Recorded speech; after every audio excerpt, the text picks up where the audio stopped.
American television programme.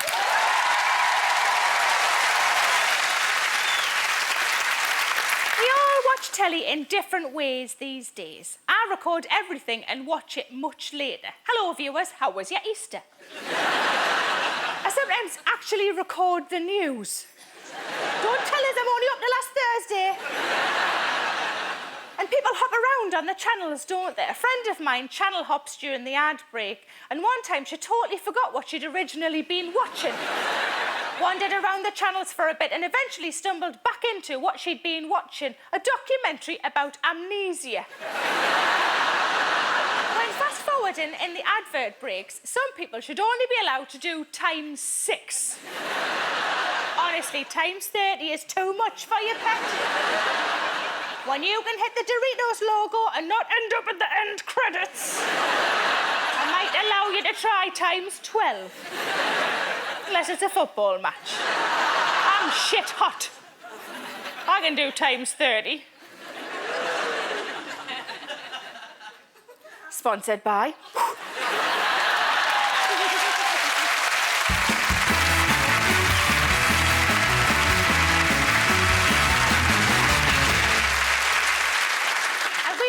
driving, but I'm not the biggest fan of car programmes. There's Top Gear, Fifth Gear. I can't be arsed with all of that.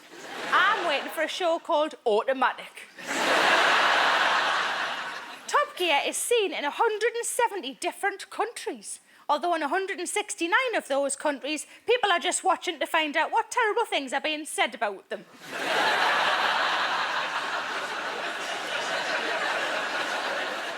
I was watching a Top Gear special the other day, or Richard Hammond, as he's more commonly known.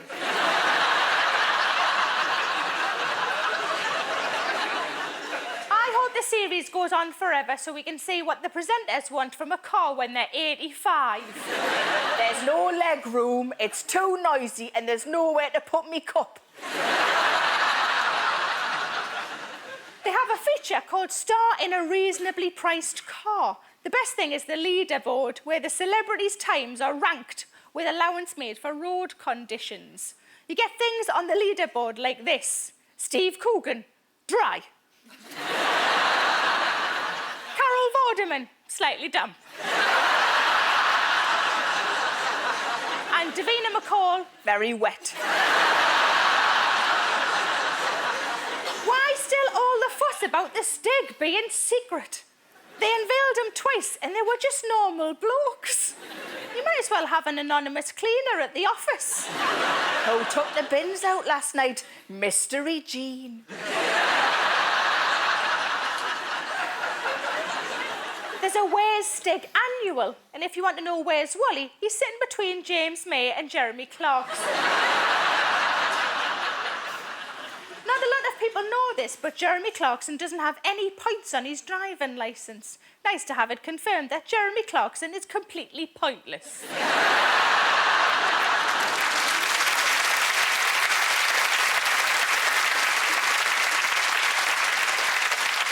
I've never been asked to go on Top Gear, and I'm really glad. Do they make you parallel park on it?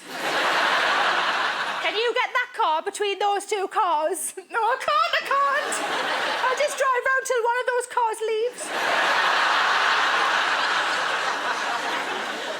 On TV car shows, they never review cars like I would. Does it smell nice? Does it have a little compartment for sanitary towels and a twirl?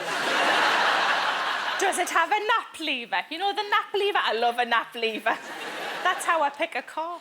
Comedians often sleep in their cars if they get tired when doing long drives. And I don't want a turny wheel.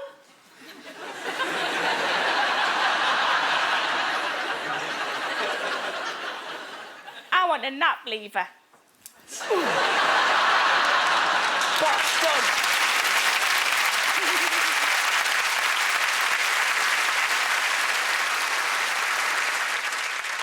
Sat-navs are great. Women don't have to struggle with maps and men have something else to ignore. Thank you, but I think I know where I am. You can get celebrity voices on your sat-nav now. I've got George Michael on mine. You haven't reached your destination, but hurl yourself out of the car anyway.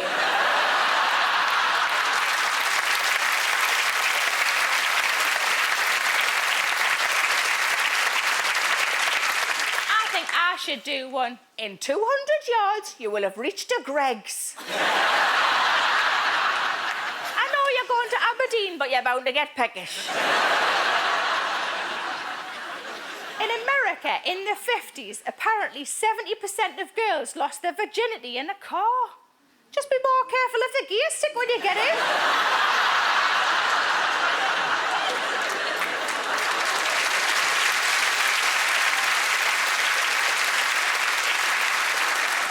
I do like driving, but I think I need a little more convincing about car programmes. So please welcome top TV motoring expert, Quentin Willson.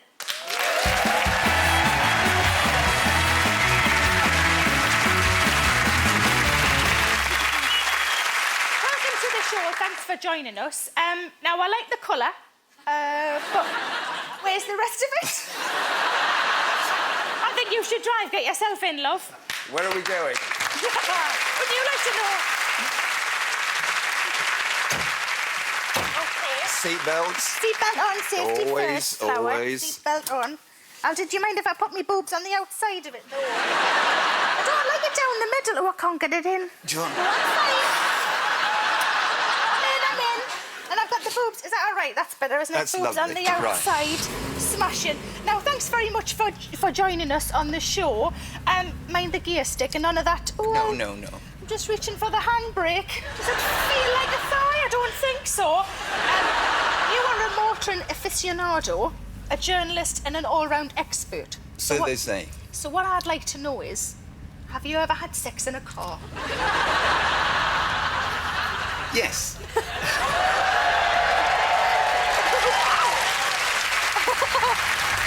Were you in the front or the back? In the back. You were in the back? Yeah. Were they in the back as well, or was it like this sort of setup where they had to lean over? Well, it was... Both the seats were back down, so it was kind of like a handy double bed. Oh, you'd planned it. Yeah, oh yeah, meticulously. Meticulously, you dirty bugger. Do you ever fantasise about two ginormous airbags going off in your face? Occasionally. Don't we all, love? Don't we all? You say the way to save money is to pretend like you've got your nana in the back seat. Yes, to Now- drive like you've got the old people in the back, so you drive progressively. But that would frighten the shit out of me because my nana's been dead for 10 years. I can see that.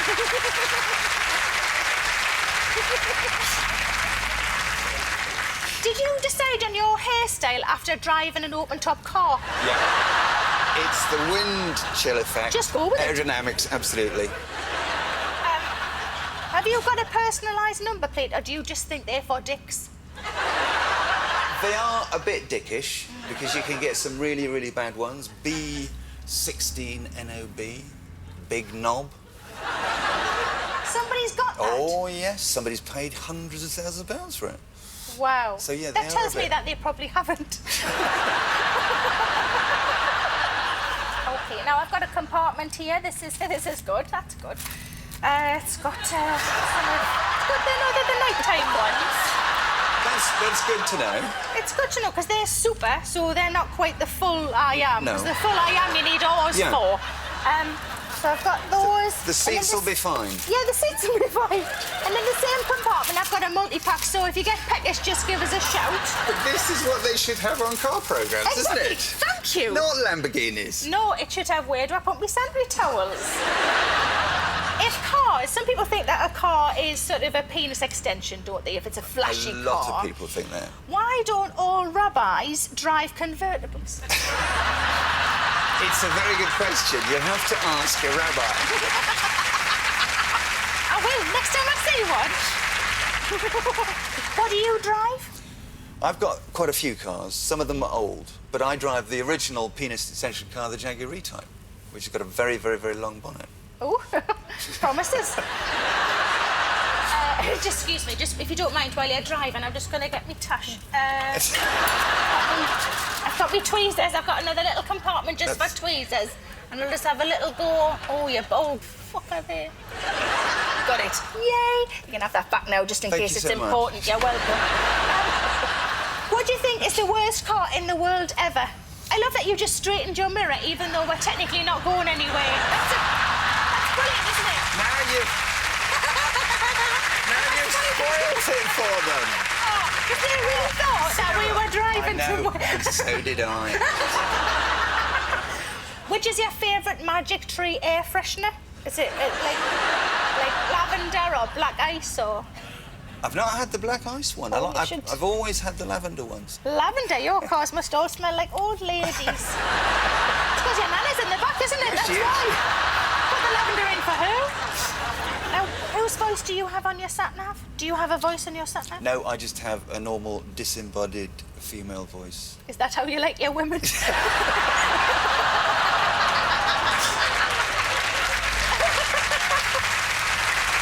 You've been a brilliant guest, thank you ever so much, but you are a terrible, terrible driver. Right. Ladies and gentlemen, Quentin Willson.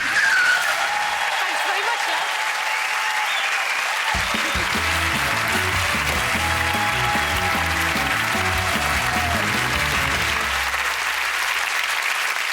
You know what I've noticed? We all really love a good old gruesome murder, don't we? There've been loads of them on telly this year. What I want to know is, why is it OK to watch a murder on the telly with your family, but not a sex scene? If a nipple is licked, you instantly turn over. But if that nipple is being removed by pliers, You stay there, Granda. You enjoy this, Granda. crime drama can teach you all sorts of things. CSI taught me how to find out who ate the last biscuit. Me. Did you see The Fall?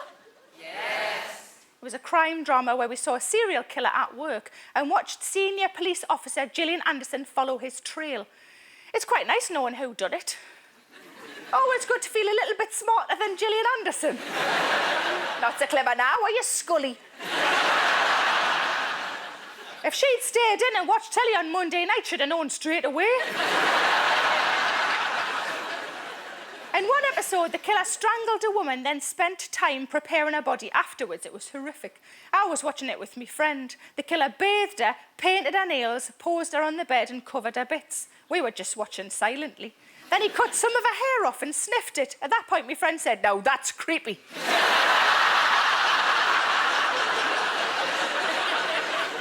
You know, sometimes when you're doing something you shouldn't, do you ever think, God, I hope I don't die now? I've made a list of ways you wouldn't want to be found dead. On a sex line. What if you hadn't hung up? Your family saying we couldn't afford a funeral, his phone bill was huge. Watching internet porn? You think you're having a heart attack, but instead of ringing an ambulance, you choose to spend your last moment minimising and bringing up solitaire. With your family saying we didn't know you liked solitaire that much. Your dying words should never be delete me browser history. Lying in a bath full of trifle. With my family saying we didn't even think it was for children in need. With an orange in your mouth, you know, that thing that some people do. Eating fruit. I'd hate to die eating fruit. My family saying we had no idea she was into this sort of thing. It's like we didn't know her at all. I often eat chocolate in bed in hotels, and sometimes when I finish the bar and slide down under the covers, I create real skiddies on the sheets. It was just me twirl.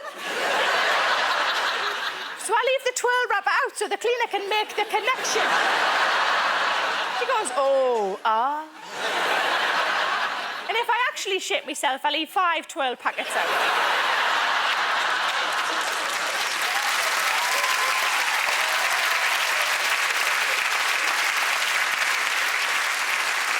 In cop shows, they often refer to hookers doing tricks.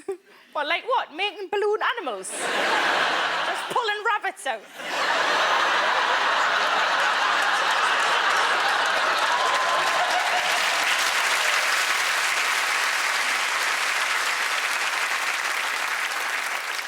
My favourite crime show when I was a kid was Cagney and Lacey. Due to her determination and anger, Cagney was often referred to as a hot dog. I'm not sure we have the equivalent phrase in the UK. Hey, that DCI Tennyson, she's a right recently microwave pasty, isn't she? The killing was massive, wasn't it? The thing about subtitles is that you can't eat your tea while watching it. Because you look up again, oh, bugger, I've missed a bit. But I have discovered one thing you can do while watching the killing. You can dry your hair.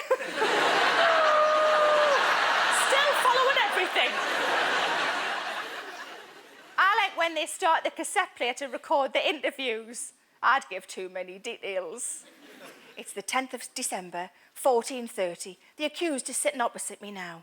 He's got lovely eyes. It's 19 degrees, though apparently it's going to be glorious on Sunday. Here's a song for all you lovers out there. One of my favourite crime shows on telly is Law & Order UK. Law & Order is based on the MIU team, or Mew, as I like to call it. I only watched it because I thought it was about cats. Star of the show, Bradley Walsh, is the first crime show actor ever to simultaneously host a quiz show. I'd like to see more of that. Maybe Jim Bowen in a British version of Columbo. Just one more thing. You've won a speedboat! To assist in my crime drama investigation, please welcome Bradley Walsh.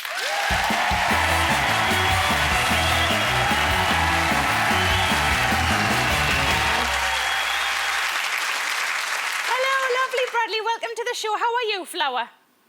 I'm very well, Sarah. Thanks very much. How are you? I'm not too bad, thanks. Now, you are in Law & Order. Which one are you? And who plays Laura?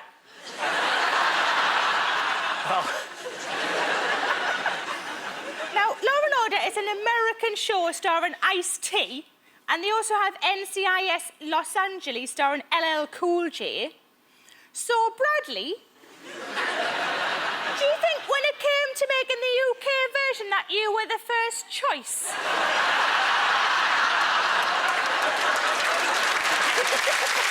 Yes. Or maybe they approached Dizzy Rascal? No, what happened was eventually if they weren't getting, you know, in the American version, I've been asked to go in the American version, and they asked me to change my name. I was just going to be called TWAT.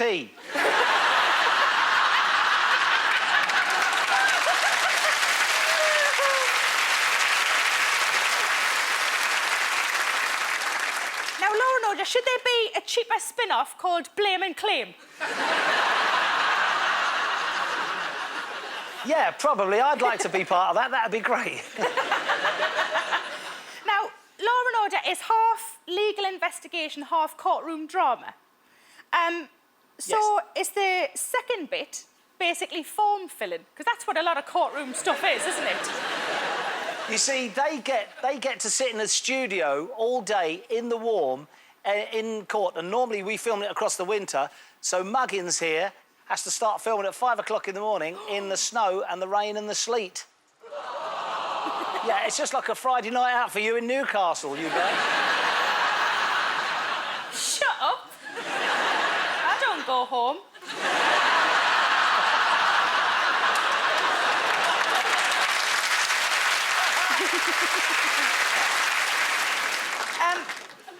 In Law & Order, your character acts as if he's seen it all before. Is that because he's seen the American version? Why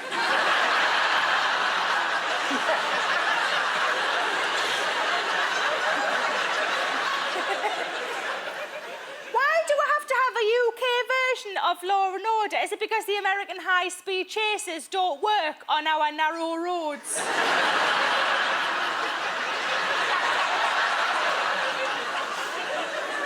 What we have to do, we haven't got the budget of a big show like that. So what we have to do, when the American ones speed off and they get the guns and they jump in the cars, it cuts to the English one and you see me just saunter along and get on a bus.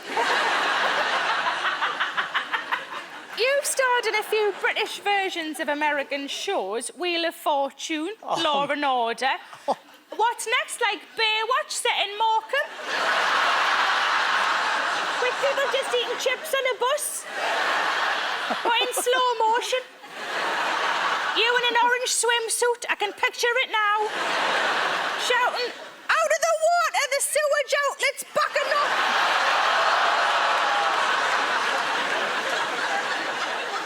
Did you prepare for the role by breaking shitloads of laws? No, I prepared for the role by the method. Did you just read your lines and then remember them? Yeah.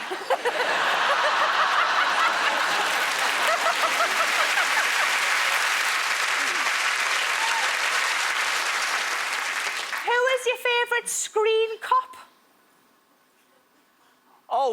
Well, you alluded to him earlier on, Sarah. I loved Columbo and also loved Kojak. That's good. I mean, I'd prefer Dirty Harry, Clint Eastwood, obviously, because he always had a Magnum in his pocket. And the same, but with a cornetto normally. Do you ever take the handcuffs home?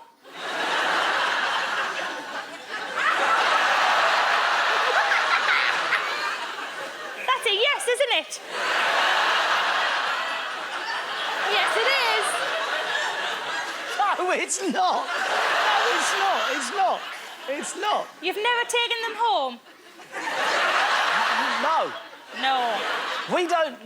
No, I don't use handcuffs in the show. You don't use handcuffs in the show, so you had to buy your own from a sex shop.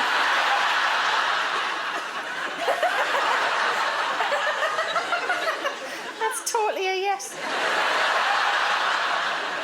Law and Order UK is just one of loads of international versions of the show. Do you ever meet up with the other ones at, like, international summits and swap tips and stuff? No, actually, our show, the British version, now gets dubbed into about 6 or 7 different languages. So my voice gets dubbed into French, Danish, I believe, Swedish, Italian. Wow. Et cetera, so et cetera. you're probably quite sexy in other countries then.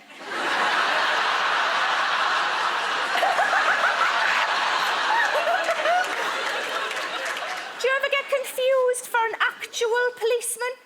I get confused in my own mind and often become a policeman and tell people off. Really? And did it... Yeah. In what situation? What have you told somebody off doing? Well, I've caught people in hotel rooms making skid marks with chocolates on their pillows.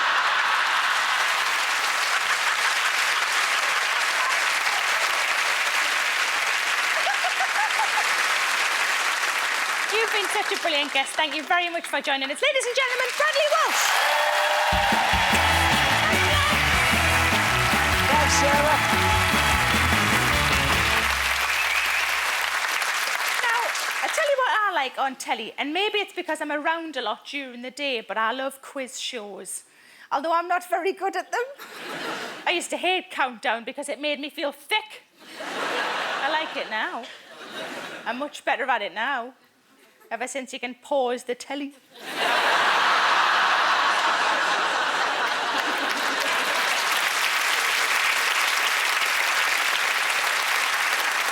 I used to love Are You Smarter Than a 10-year-old? Mainly because there's very little that makes me happier than a really smug, clever child crying on the telly.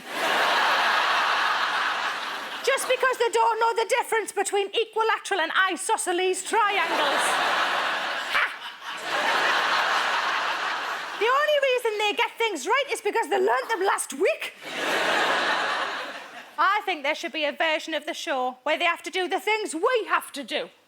It would be called, Are You As Depressed as a 40-year-old?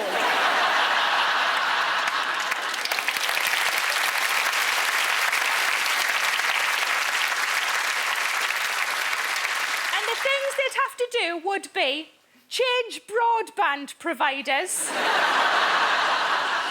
try to explain to a mechanic what's wrong with your car. I once used the phrase, it sounds like there's a budgie under the bonnet. They'd have to bleed a radiator and lie to a doctor about how much they drink. But why stop there? What about for the older generation? How about, are you as confused as an 80-year-old? With questions like, what used to be here? Was it better in the old days? And is it A, warm enough, or B, not warm enough?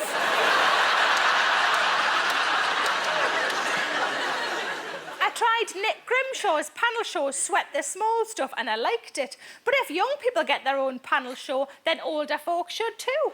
I've come up with a few titles for panel shows for older people. Smock the Week. Never mind the immigrants.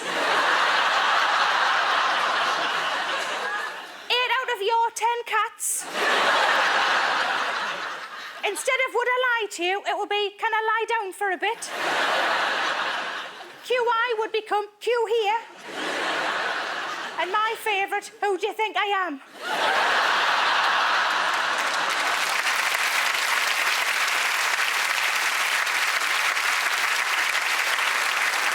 Games you play at home are often turned into telly, like charades became Give Us a Clue. But there is one game that's not on the telly but should be. The Great Big Family Row. What are they playing for? A share of Nana's house.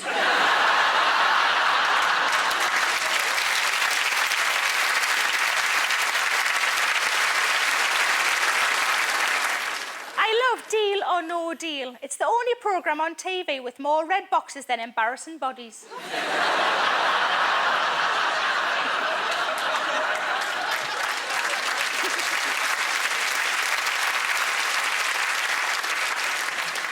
Do you think Noel Edmonds gets annoyed when he's constantly interrupted by phone calls while he's at work?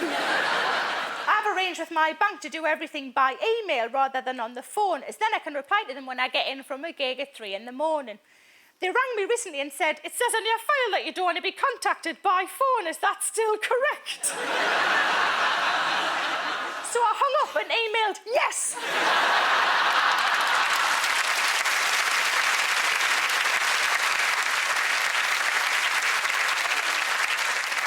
I especially love Pointless.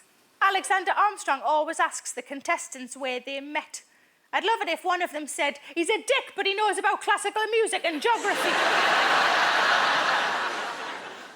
There's only ever one category the average person knows anything about. Would you like Russian poetry, lunar geology, China's emperors, or X Factor winners? What do you think? I love Richard Osman on Pointless. He's like a tea-time Stephen Fry, and he looks like Mr. Muscle went to university. What if I said that he's with me in the studio tonight? That would be pointless.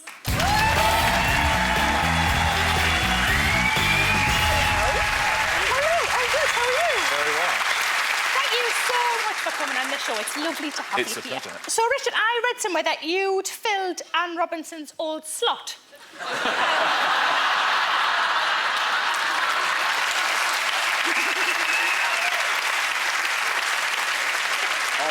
I'll be honest, it took me and Xander both to do that.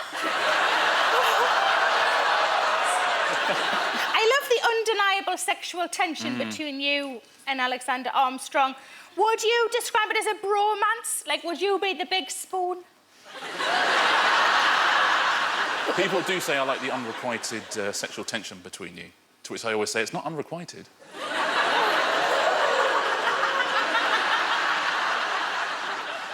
What was it like to be voted Heat Magazine's Weird Crush of 2011? That's all right, isn't it? You can't say weird crush without saying crush. That's the way I look at it. You can't say a weird crush without saying the word weird Yeah. either. Millions of people love the show. Thank you. Who do you think they are? Well, no, but it's a certain time of day, isn't it? So it'll be old people, it'll be students, it'll be people who are bedbound and just can't find the remote. People trapped in their sofas. Comedians, hello. Yeah, I'm trying to think if you left anyone off, but I don't think you did. That's it. No, but at 5:15, a lot of people finish work at 5. And then you get home as quickly as you can so To you watch can watch Pointless. Pointless. That's why it's not on at 5 o'clock, it's on a 1:15. Gives you a bit of time to get the bus. Exactly right. Thinking. That's where the chase goes wrong, starting at 5 o'clock. No one's getting home at 5 unless you work from home. Well, you wouldn't say that if Bradley Walsh had been in the studio. Yeah, but he's not here, is he? He's not. He's in. I know he's got an underground sex dungeon, and I think that's where he was talking from. I think it was. It looked like it, didn't it? It did look a bit like that.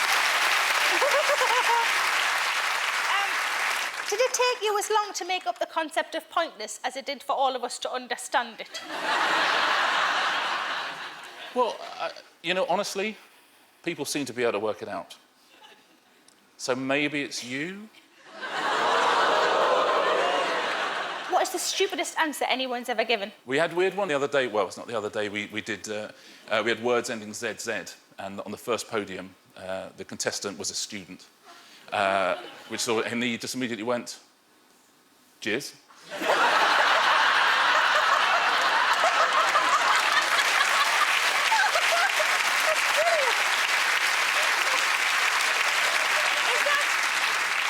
Was it pointless?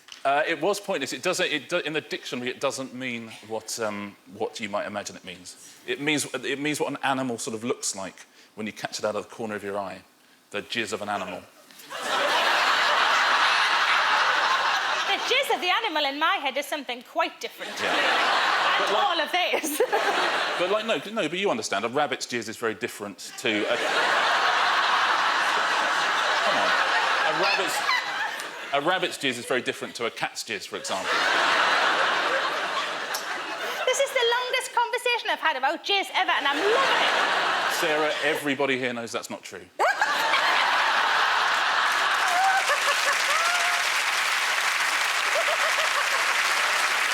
When you're sitting at your desk, what's on the screen in front of you? Is it porn? All I'm looking at, Sarah, is just animals from the corner of my eye.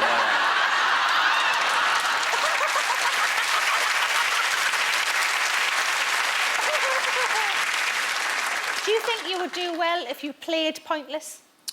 I think, well, I should do all right. But sometimes categories come up which would trip you up. Well, since I've got you here, OK. why don't we find out? Let's play my version of Pointless.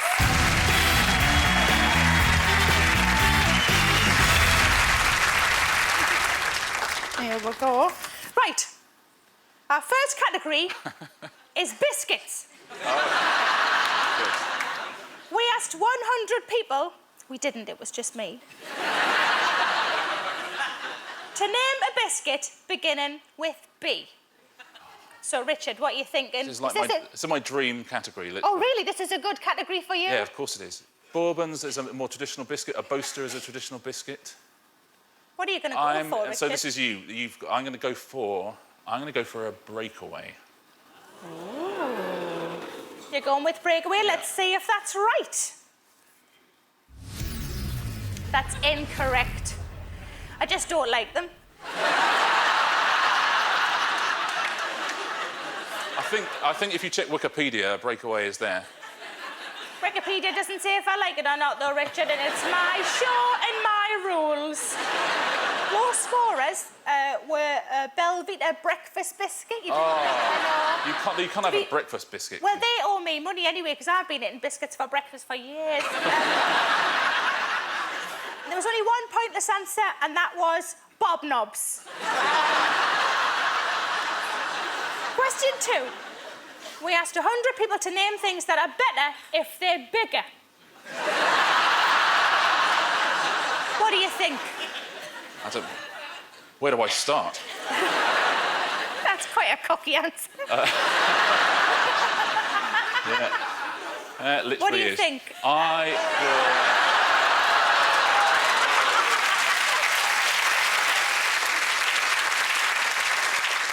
For the sake of politeness, I will say a pizza.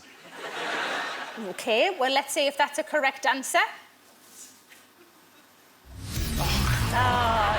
Really? Sorry, Richard, with pizzas you just order 2, love. Some of the things things people said are better if they're bigger included cakes, beds, tellies, and something else, dicks.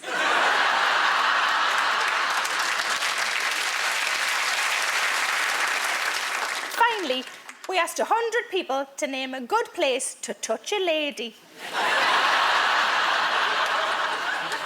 Oh, dear. Is this a good question for you? Is this a category that you were hoping would come up? It is a good category for me, but except you've only asked yourself. So now I have to try and get inside you, if you like.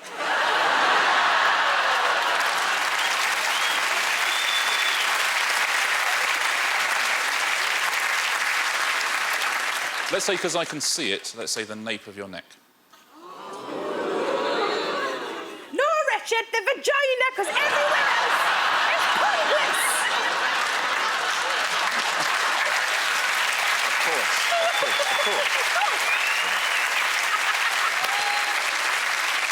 Thank you so much for coming on the show, Richard. Ladies and gentlemen, it's Richard Osman. Thank you.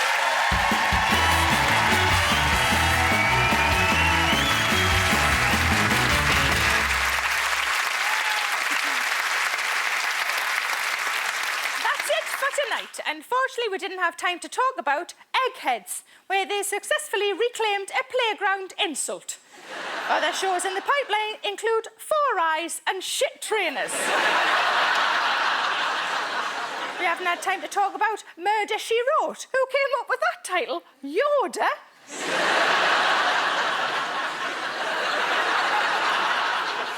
Murder, She Wrote. Holby Blue, the police version of Holby City. By the way, it's not a late-night version where the nurses' uniforms suddenly fall off and they have sex in the morgue. Good night.